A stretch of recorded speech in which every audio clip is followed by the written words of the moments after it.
This is the Missouri Southern State University Coaches Show, sponsored by Freeman Orthopedics and Sports Medicine. With your hosts, MSSU head football coach Atiba Bradley, KSN Sports Director Bailey Harbit, and Reina Garcia. Welcome to the Missouri Southern Coaches Show. I'm Reina Garcia. And I'm Bailey Harbit. We are joined by Missouri Southern head football coach Atiba Bradley. Coach, thank you for joining us. Absolutely, absolutely. Well, it seems like every game this season, you guys seem to keep improving in one aspect or another, regardless of the result. And as a coach, I imagine it feels really good to see that progression. Yeah, I think anytime you're working hard for something and you finally see it come to fruition and, oh, this is what coach is talking about. If I block like this and I run like this, and good things will happen. And finally, we had some good things happen for us. In what areas do you think you've made the most progress? Honestly, I think the biggest progress has been consistency. You know, we have always, all season long, we've done some good things and then we shot ourselves in the foot. Yesterday was kind of the first day that we really got it going and we kept it going. Yeah, well, and last week you said you felt like Lincoln was very similar to you guys. In which ways do you feel like they were similar to you guys? Well, I just felt like they were young. They were a little inconsistent. They same thing. They would score some points and then they would just have some penalties.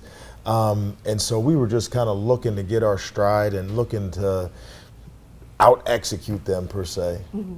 And what about their game did you guys really focus on, this week? The big plays. We went back and we looked at all their touchdowns, and they had a large number of touchdowns that were 60-yard plus. And so what it told us were, they weren't necessarily driving the football, but they were getting big chunks. And so we just wanted to be able to limit those and really keep the quarterback off the sideline.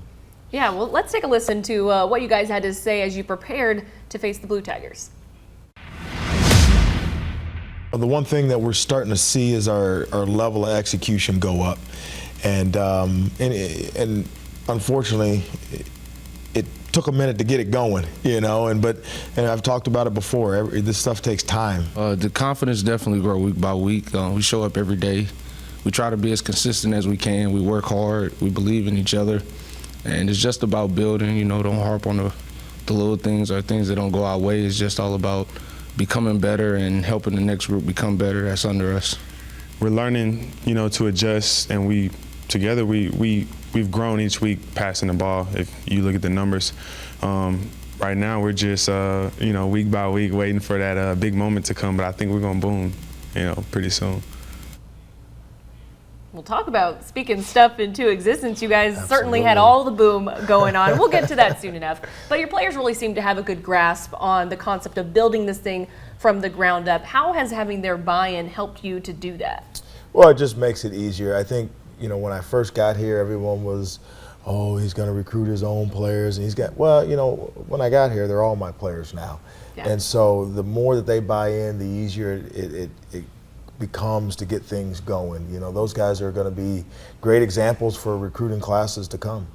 And what does that mean for you as a first-year coach to have your players really buying in as much as they have? Well, like I said, I think it makes things easier. It obviously kind of reaffirms what I'm doing, and you're always checking the pulse of the team, and you're always self-scouting what you do. And so when the guys buy in and they're giving you feedback, oh, coach, we like this, we don't like that, it's good to hear. Yeah, and when going up against a team who has struggled as much as Lincoln has, I'm sure there was an extra emphasis on playing discipline, making sure you don't do anything silly. Are there any drills or things you do in practice that kind of help emphasize that, or is that more of just a mental thing? No, I mean, it's a little bit of a mental thing. A lot of times it's just reminding them. Mm-hmm. They get to going and they get so excited, and it's like, listen, guys, it's still a football game. We still got to block, we still got to tackle, and like I said, we were able to get some of those things done. I've always been curious, when you're down on the sideline, you probably have a lot of, stuff going on in your mind. How much do you rely on the players to pick each other up after a mistake or coach each other up before they head back out on the field? Yeah, I'm a big believer, and you can almost see it in a kid's face when he makes a mistake. And so you have to really be in tune to that kid. Some kids, you can get after them and yell at them. Other kids will get yelled at and they kind of go into a shell. And the last thing we want is anybody to be in a shell and to feel uncomfortable. So we'll address mistakes, we'll address issues as they come, but the biggest thing is just making sure that everyone's, we call them biorhythms, are staying up and we're still producing. Yeah, and kind of going back to that, the feeling that this offense was really just gonna, have that boom, so to speak. Did you feel like you saw that in practice leading up to this game, that it was gonna happen eventually? Not just in practice, but in previous games. We would turn the film on and we were like, oh my gosh, we were one block away. We were one catch away. We were missing these small things, and we knew as soon as those things clicked, it was going to result in some points. Absolutely. Well, coming up on the other side of the break, we will break down that matchup against Lincoln, so make sure to stay with us. For me to get the opportunity to be a part of this is huge, and I just think it provides more of a platform for others, and that's the thing that's most important, is so qualified coaches of any race can get an opportunity to show what they can do. Welcome back to the Missouri Southern Coaches Show with head coach Atiba Bradley. Well, before we get into the game recap, we heard you speak on it there in that soundbite. You were a part of history yesterday, the first MIAA football game between two African-American head coaches. How cool was that moment for you? It was really cool. I mean, I remember as a kid, Tony Dungy and a lot of those guys. I mean, it's Dennis Green and watching those guys, and it's just, as we get going and it's normalized, this is part of history, but I think it's so important for opportunities, and I think it's important for opportunities of all races. And I mean, there's even, now the women's league is taking off. Yeah. I believe her name is Coach Sowers up at Ottawa. I mean, it's amazing how far the game has come, and it continues to grow, and it continues to provide opportunities for a lot of people. Absolutely. Well, you guys were back on the road going up against Lincoln. Let's check out the recap of yesterday's matchup in Jefferson City. Blades off left tackle into the end zone for a Missouri Southern touchdown. Empty backfield for Hurl. Going to throw far sideline, one-on-one coverage, and an over-the-shoulder catch by Brian Boyd Jr. for a Missouri Southern touchdown. Hurl wants to throw over the middle, man wide open. Brian Boyd Jr. makes the catch at the 20 to the 15, gets away from the 10, gets away from the 5, and touchdown. He broke 2 tackles. Pass intercepted by the Lions at the 20-yard line, and guess who? You said it.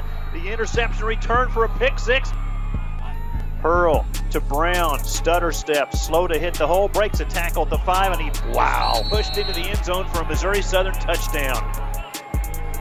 2nd and 1 for the Lions. The give to Josh Mercer. Got a first down across the 40. Breaks a tackle 45. Mercer to the 40, and he's got nobody in front of him in the goal line. It's a touchdown for the Lions. Josh Mercer goes 61 yards.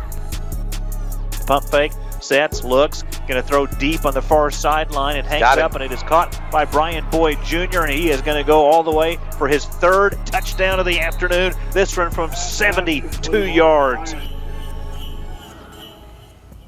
Well, last week you mentioned Dawson starting to use his legs to extend plays, and we saw a lot of that from him yesterday. How much does that help in keeping drives alive? Well, it's so crucial because it doesn't allow the defense to just key off on, okay, we just got to cover these receivers and we'll be just fine. Now all of a sudden there's an added component in that you're dropping so deep and it just leaves this huge void, and he just takes off and picks up yards. Yeah, another guy that had a big day, Brian Boyd, 3 touchdowns in this game. The first time that's been done since Brandon Zirkle back in that's Landon Zirkle back in 2011. The prompter's kind of cut off. No. Also against Lincoln. How cool was it to see Brian have such a big game like that? No, I think I'm so happy for all these seniors. You talk about Boyd, talk about Keandre, Josh Mercer. I mean, these guys are having these great years, these great games, and these are the memories that will kind of stick around with these guys. You play football from little to old, and then it's amazing. You only really remember the last year, whether it's your senior year in high school or your senior year in college. Those are the games that really just stick out, and so I'm glad these guys are having success. Yeah, we saw 3 different running backs in yesterday's game have success for you guys. How do you decide kind of, which back you're going to put in situations? Is there a certain guy who's a better, kind of short yardage guy or kind of big splash play guy? How do you decide that? Look on the sideline, we draw straws. No, no, I mean, listen, they all bring something different to the table. Yep. They're all very, very, very good as total backs, but when you start to utilize their strengths and I mean, it just kind of piece it together, it makes a recipe for a good running game. Yeah. Was there anything else in this game that really stood out to you as like a point of pride, or maybe on the flip side, something that you saw, maybe let's go back and practice this week and maybe hammer some stuff out? No, I think, again, just like, any game you lose, you sit there and go, man, we did this well, we did this well. Any game you win, you go, okay, whoa, we got to get this fixed. This can't show up again. And so I think probably the biggest thing defensively is we had a couple too many big plays. We lost focus for a little bit. Our guys experienced some big success early, and we kind of drifted with our focus, and we can't have that. Even though we were able to get the win, we talk about and preach about 4 quarters of football, and so that's probably the biggest thing. It's just making sure our focus is there for 60 minutes. Yeah, let's take a look at some of the stats. One thing I did find interesting was looking at the time of possession. It was in their favor, even though you guys had control for the entire game. Does that kind of just mean your offense was maybe more efficient and you guys were, coming up with more chunk plays, or what does that exactly mean, or have you really figured that out yet? So, usually time of possession is one that we watch, but yesterday when we score from 40 yards out, we score from 60 yards. I mean, we had multiple big plays, and so it's kind of misleading because, a normal drive takes X amount of time. Well, we didn't have X amount or Y plays. They scored very quickly, and so we didn't get the time, but I'll always take points over time. Yeah. We've talked about the decisions that go behind what running backs use in certain situations. We saw in those stats you guys did have the advantage as far as the run game goes. How do you think that the ground game has progressed? Are your backs finding the holes better, or is the offensive line creating the holes for them? What's really working? Yeah, I think with the young offense, we would have times where the line was blocking this, and maybe the back would miss the hole. I think yesterday you saw the line blocking this and the backs hitting that hole. And so we're continuing to try to get in sync. We're continuing to try to stay in sync. And when we're in sync, good things will happen. Absolutely. Well, we're going to take a quick break, but don't go anywhere because we have plenty more coming up here on the Missouri Southern Coaches Show. Welcome back. We are joined now by Missouri Southern running back Josh Mercer. Josh, welcome to the show. Thanks for joining us today. Thanks for having me. Well, you had a big day yesterday. 119 yards on, looks like 7 carries and a touchdown. Why do you think you were able to be so successful yesterday? Man, honestly, it goes back to this week of practice. Everybody was focused. Monday, Tuesday, Wednesday, Thursday, we're all in. Our mind was on winning, and that's what we did. O-line played tremendously yesterday. They opened up some holes that anybody could run through. I get all the credit to them. Yeah, do you think after last week's game, kind of the disappointment, of losing to Pitt, do you think that kind of gave you guys that little extra oomph? You really wanted to make your mark in this game on Saturday? That last week loss, that was tough. But we fought back. That did give us some a drive, some fire for this week. Now we're on to the next. Central Missouri are a good team, 2-4. We're 2-4.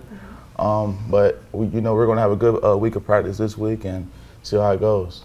Yeah, and we've heard from Coach and a lot of your teammates that you guys are really gaining more confidence in terms of just how you perform on offense. Do you feel like that's starting to show now on the field? It is. I say that our record, we're better than what our record says.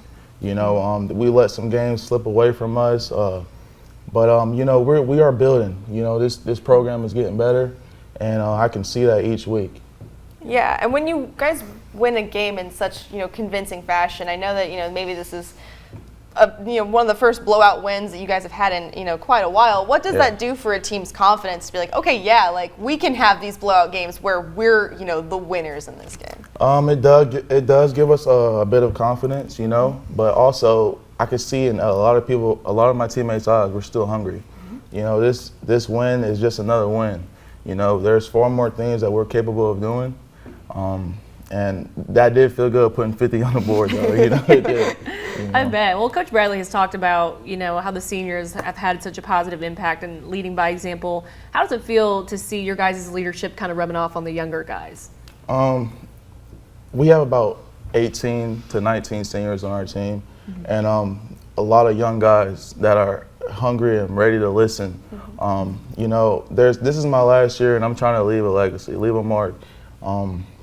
These guys are going to be legit, you know, so they're ready. Yeah, is there anything that you think this team needs to kind of continue to work on as we look towards, you know, the back half of this season?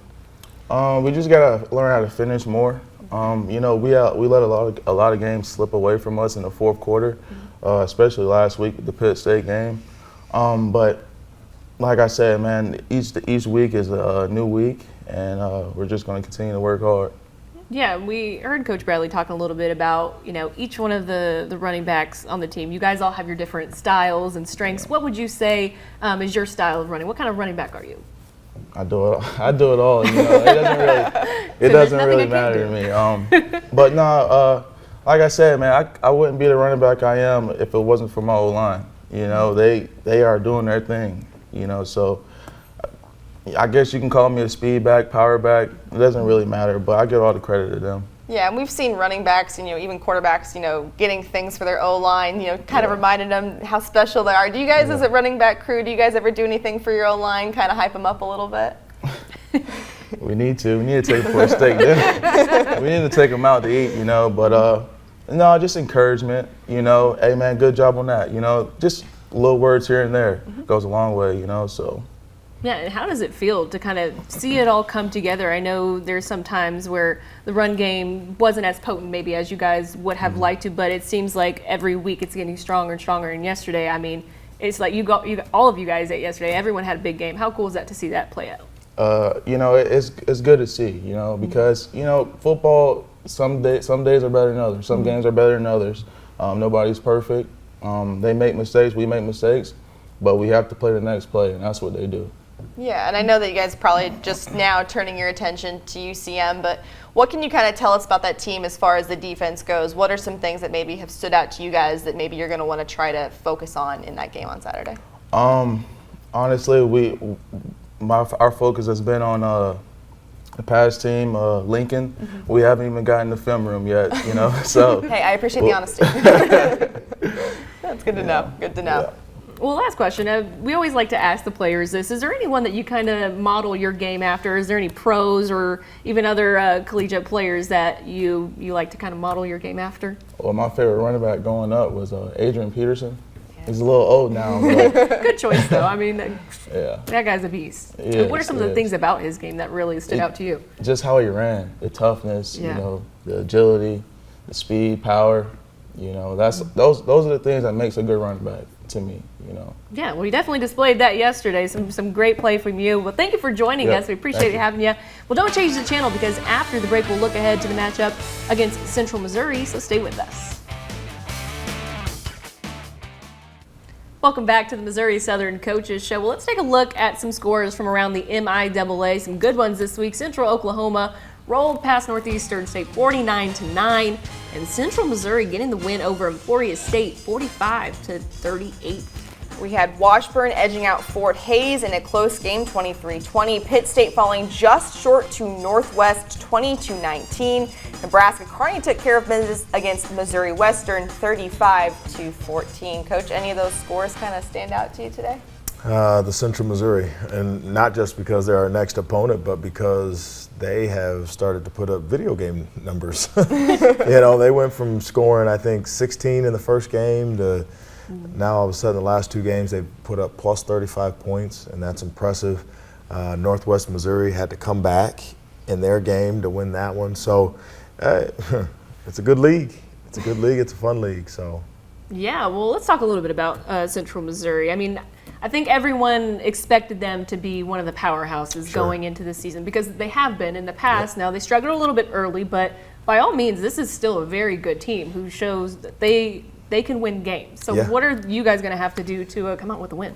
We're going to have to make them run the ball. They are very good throwing the football.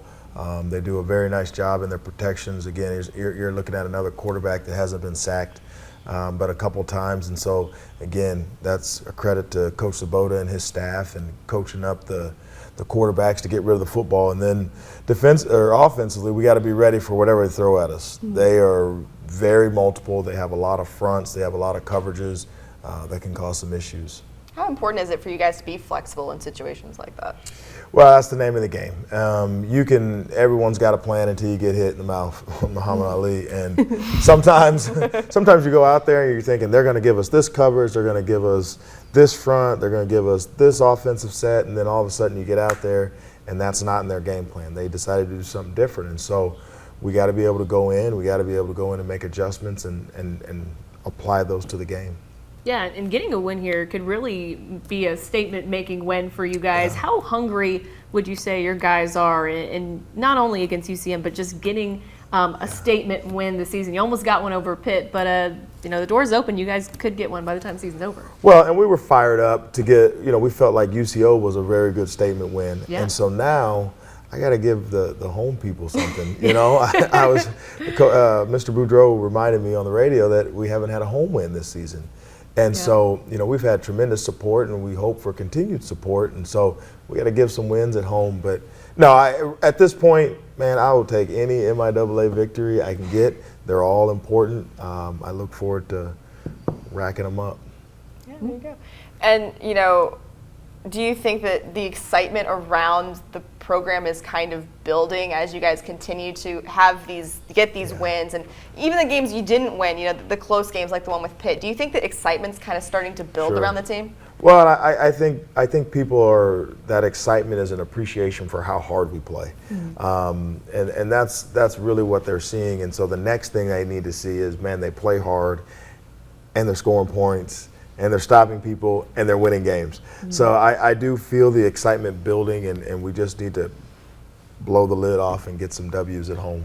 Yeah, well, that'd certainly be a way to do it if you could take down UCM. Well, recently we found out who was going to be performing at the Super Bowl halftime show, and everyone is pretty pumped about it, as they should be. We've got Dr. Dre, Snoop Dogg, Mary J. Blige, Kendrick Lamar, and Eminem. So I got to thinking, if you were in charge of booking the halftime show, I want to know who you guys would pick. So I'll go first. I'll give you some time to think about it. I would probably go co-headliners here. I would go Drake and Ariana Grande. It's probably for the younger crowd out there. Those are just two of the biggest artists I can think of right now with universal hits across all genres.